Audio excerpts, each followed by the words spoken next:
Hey friends, how are you? I hope you're great and that you all have smiles on your faces and that you're just happy and doing fantastic in life. And today, this is something that actually came to me probably a week or two ago, and I had planned on talking about it, and then something else came up, and then the last week I felt led that's what I was supposed to do, so I didn't talk about this, but it needs to be discussed. The reputation of Christians, or the reputation of Christianity, what can be done to change it, and what do we need to be doing? Well, the reason I say what can be done to change it, some of you may not think that Christians have a bad name, but they do. And, you know, I see it, I hear it. I hear people say things and it hurts my heart. And, you know, we can only be who we are. We're only one person, but that one person can make a difference. And we have to remember that.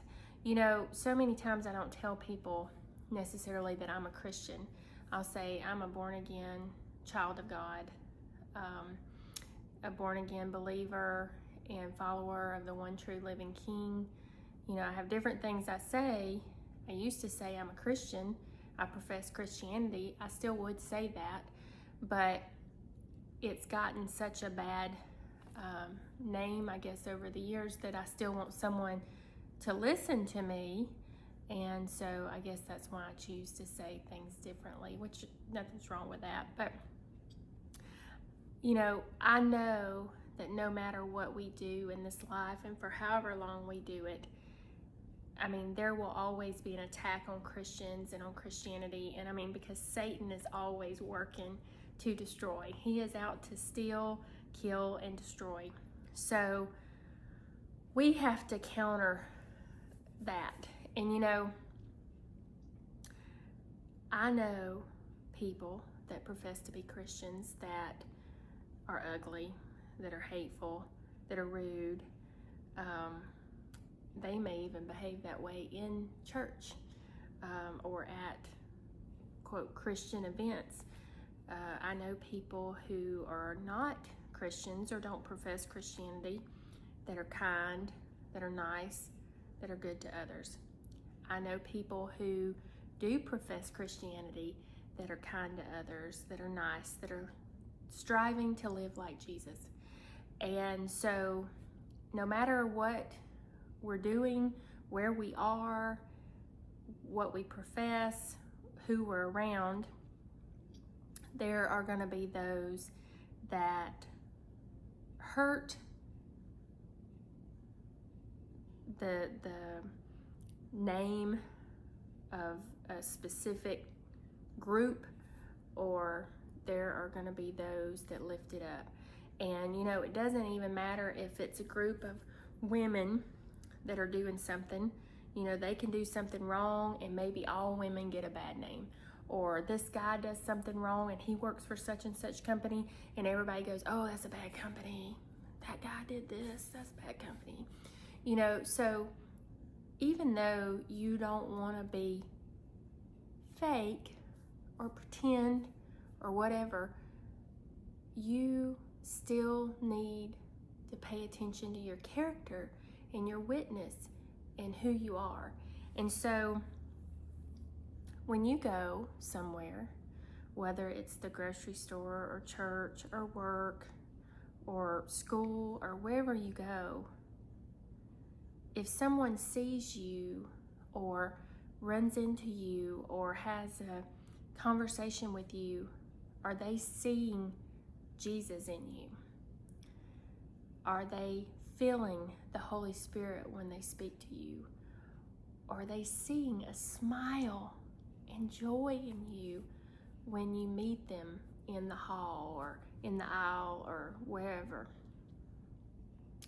It's so important that we are choosing the character that Jesus would portray if he was standing here with you.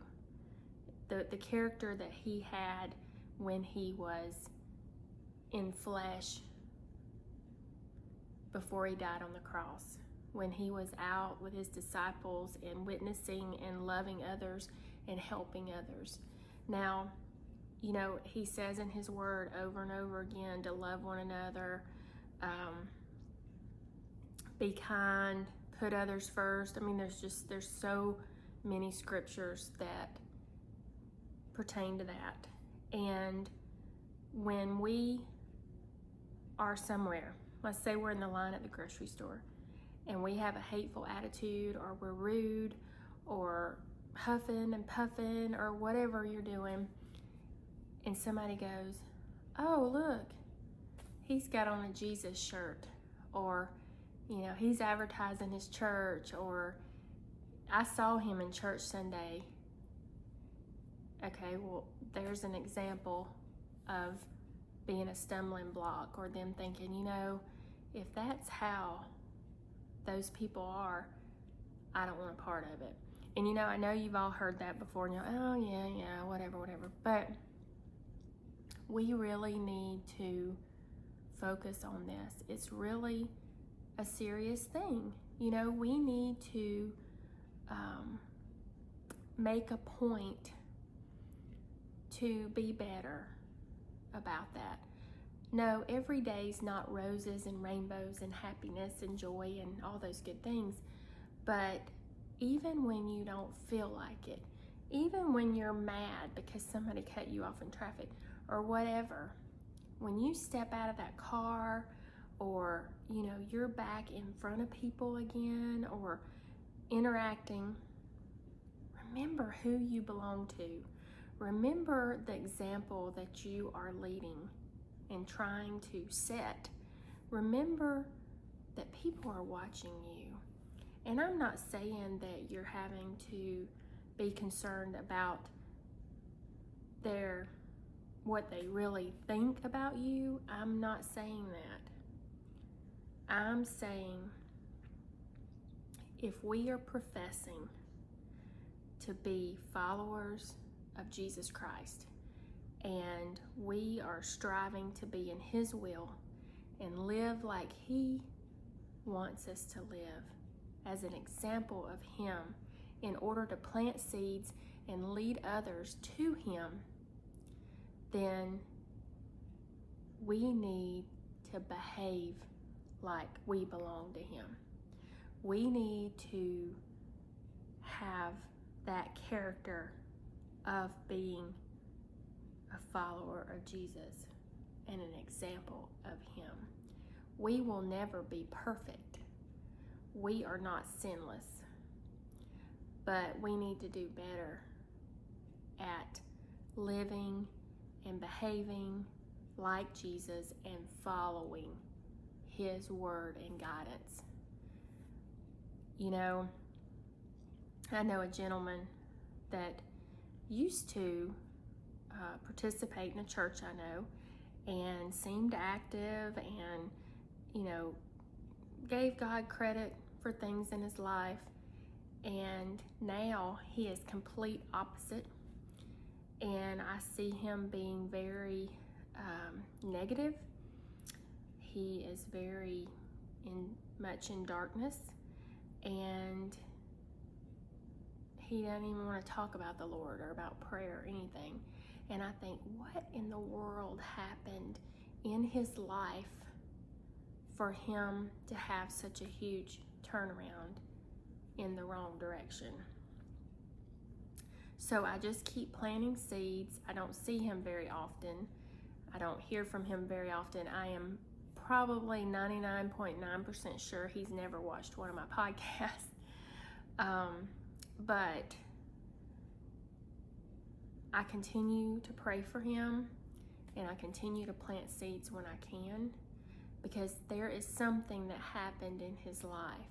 And you know, a preacher that I think a lot of a few weeks ago in one of his sermons, he said, don't miss Jesus because the church hurt you, or don't miss Jesus because somebody in the church hurt you, or a preacher hurt you, or a leader in the church hurt you or misled you or whatever.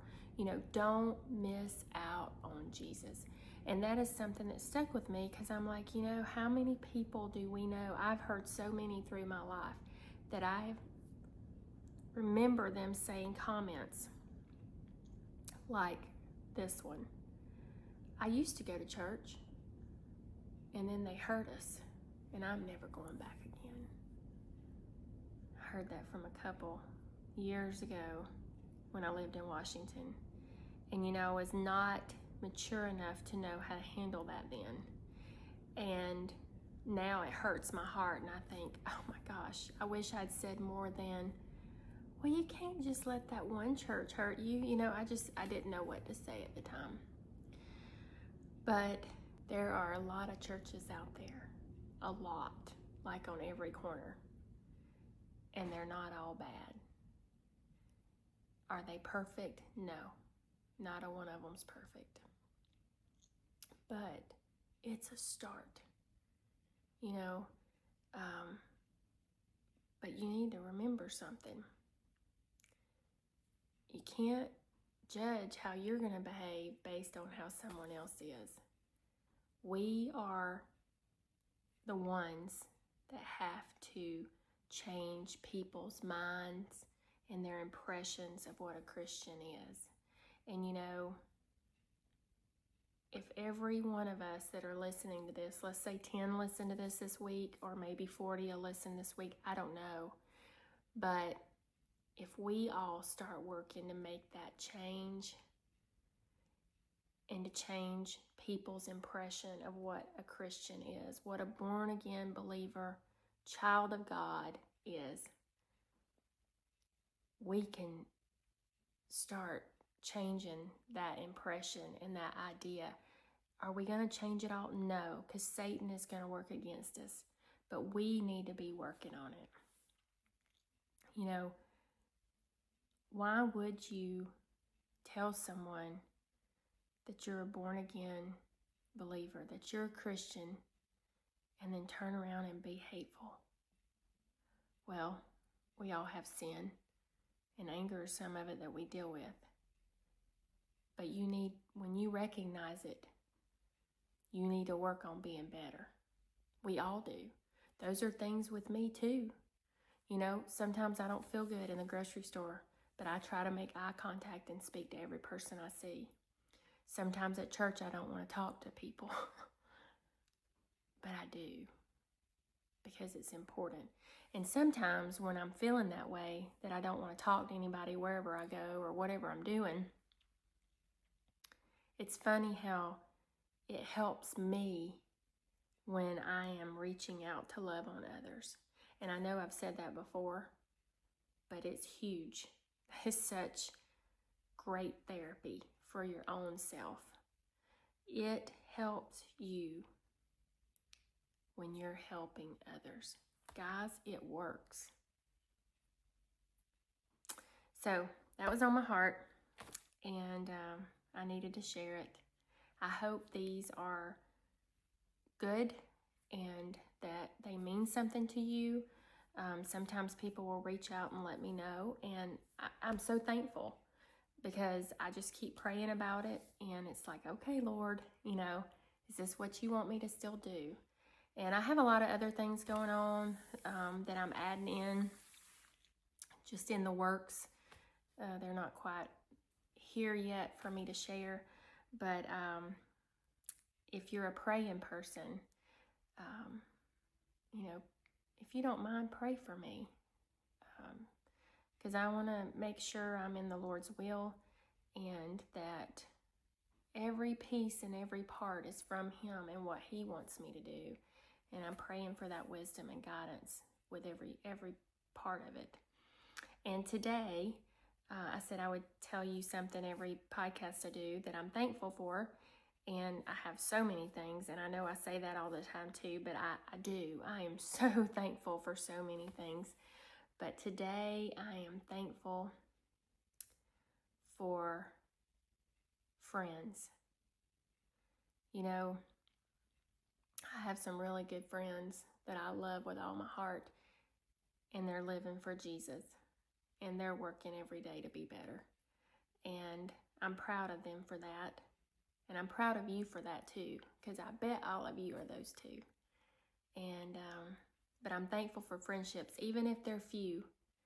You know, sometimes that's even better. But having a really good friend means a lot.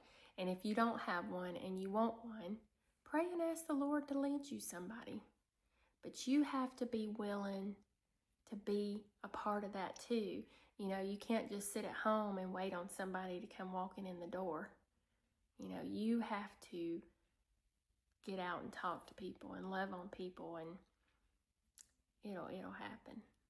But anyway, thank y'all for joining me today. I hope you have a fantastic weekend, and I look forward to talking to you next week. Take care. Bye-bye.